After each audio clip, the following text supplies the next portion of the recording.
सोमनाथ ज्योतिर्लिंग की कथा अत्यंत प्राचीन, भावनात्मक और आध्यात्मिक महत्व से परिपूर्ण है, जो हमें भक्ति, धैर्य, आस्था और आत्मबल का संदेश देती है। बहुत प्राचीन समय की बात है, जब सृष्टि के रचयिता ब्रह्मा के पुत्र दक्ष प्रजापति की 27 कन्याएं थीं, जिनका विवाह चंद्रदेव से हुआ था। ये 27 कन्याएं ही आगे चलकर नक्षत्रों के नाम से प्रसिद्ध हुईं, लेकिन चंद्रदेव का प्रेम केवल रोहिणी के प्रति अधिक था, जिससे अन्य पत्नियां स्वयं को उपेक्षित और दुखी महसूस करने लगीं। उन्होंने अपने पिता दक्ष से इस अन्याय की शिकायत की।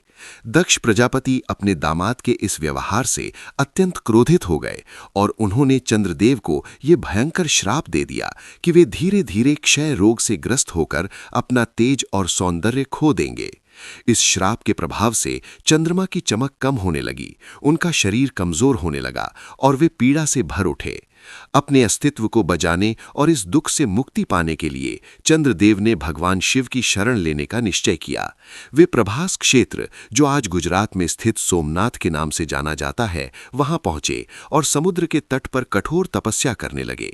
उन्होंने वर्षों तक एक ही स्थान पर बैठकर ओम नमः शिवाय का जाप किया, निरंतर शिवलिंग की पूजा की और पूर्ण श्रद्धा से भगवान शिव का स्मरण करते रहे। उनकी तपस्या से प्रसन्न होकर अंततः भगवान शिव प्रकट हुए और चंद्रदेव से उनके दुख का कारण पूछा। चंद्रदेव ने रोते हुए दक्ष के श्राप और अपनी पीड़ा की कथा सुनाई और महादेव से करुणा की प्रार्थना की। भगवान शिव ने कहा कि दक्ष का श्राप पूर्ण रूप से समाप्त नहीं किया जा सकता, क्योंकि वो सत्य और धर्म से दिया गया था, परंतु उसमें संतुलन अवश्य लाया जा सकता है। तब शिवजी ने वरदान दिया कि चंद्रमा कृष्ण पक्ष में क्षीण होंगे और शुक्ल पक्ष में पुनः बढ़ेंगे, जिससे उनका अस्तित्व बना रहेगा और संसार में समय और तिथियों की व्यवस्था भी चलती रहेगी। इसी स्थान पर भगवान शिव ज्योति के रूप में प्रकट हुए और सोमनाथ ज्योतिर्लिंग की स्थापना हुई, जिसका अर्थ है सोम, अर्थात चंद्रमा के स्वामी भगवान शिव। मान्यता है कि इस दिव्य स्थल पर सबसे पहले स्वयं चंद्रदेव ने सोने का भव्य मंदिर बनवाया, बाद में रावण ने चांदी का, भगवान श्री कृष्ण ने चंदन का और अंततः राजा भीमदेव ने पत्थर का विशाल मंदिर बनवाया।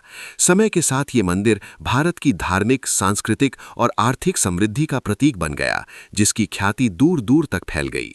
इसकी अपार संपदा और प्रसिद्धि को देखकर विदेशी आक्रमणकारियों की दृष्टि इस पर पड़ी और 11वीं शताब्दी में महमूद गजनवी ने सोमनाथ पर आक्रमण किया। उसने मंदिर को तोड़ने, लूटने और अपवित्र करने का प्रयास किया, हजारों निर्दोष भक्तों की हत्या की और अपार धन लूटकर अपने देश ले गया, परंतु वो भक्तों की आस्था और शिव भक्ति को नष्ट नहीं कर सका। इसके बाद भी कई शासकों और आक्रमणकारियों ने समय समय पर इस मंदिर को तोड़ा, जिसमें अलाउद्दीन खिलजी, मोहम्मद बिन तुगलक और औरंगजेब जैसे शासक शामिल थे। लेकिन हर बार जब मंदिर गिराया गया, तब भारतीय जनता की आस्था और श्रद्धा ने उसे फिर से खड़ा कर दिया। ये मंदिर बार बार टूटकर भी फिर से खड़ा होता रहा, मानो ये संदेश दे रहा हो कि सत्य, धर्म और भक्ति को कभी नष्ट नहीं किया जा सकता। स्वतंत्रता प्राप्ति के बाद सरदार वल्लभ भाई पटेल ने सोमनाथ मंदिर के पुनर्निर्माण का संकल्प लिया और इसे भारत के आत्मसम्मान और सांस्कृतिक पुनर्जागरण का प्रतीक बनाया। के एम मुंशी के मार्गदर्शन और डॉक्टर राजेंद्र प्रसाद के सहयोग से आधुनिक शैली में भव्य मंदिर का निर्माण हुआ और 1951 में इसका उद्घाटन हुआ। आज ये मंदिर अरब सागर के तट पर गर्व से खड़ा है, जहां लहरें मानो शिवलिंग को नमन करती प्रतीत होती हैं और वातावरण हर हर महादेव के जयकारों से गूंजता रहता है। यहाँ स्थित बाण स्तंभ ये दर्शाता है कि इस स्थान से दक्षिण दिशा में अंतिम छोर तक कोई भूमि नहीं है, जो भारत के प्राचीन भूगोल ज्ञान की याद दिलाता है।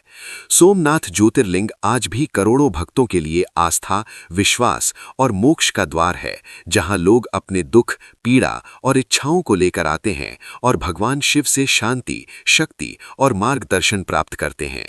श्रावण मास, महाशिवरात्रि और विशेष पर्वों पर यहाँ विशाल मेले, रुद्राभिषेक, भजन कीर्तन और आरती का आयोजन होता है, जिससे ये स्थान आध्यात्मिक ऊर्जा से भर जाता है।